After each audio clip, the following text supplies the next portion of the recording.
Here in the video, we will share the details for the off-the-grid error code N.4909. The error reads back-end asynchronous error. As per our research, the error shows up when players try to buy items from the in-game marketplace. Some users shared that their purchases worked fine earlier, but later attempts failed with this error. According to our research, the error seems to be related to the back-end marketplace system or blockchain validation overload during high-activity periods. First, try refreshing the market interface.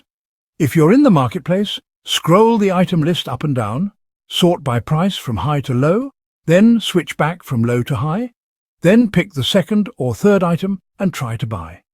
If the item name stays consistent after 2 or 3 attempts, quickly make the purchase. If refreshing the market interface doesn't help, then the error might be caused by overload in blockchain validation.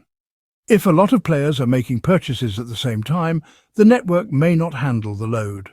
In that case, try buying the item at a different time when fewer people are active. Also note that certain item types may validate faster than others. For example, rare items may go through, while epic ones may not. Thanks for watching. This is all we have for the error. If this video helped, don't forget to like, share and subscribe. Have any questions or issues? Drop them in the comments below. See you in the next one.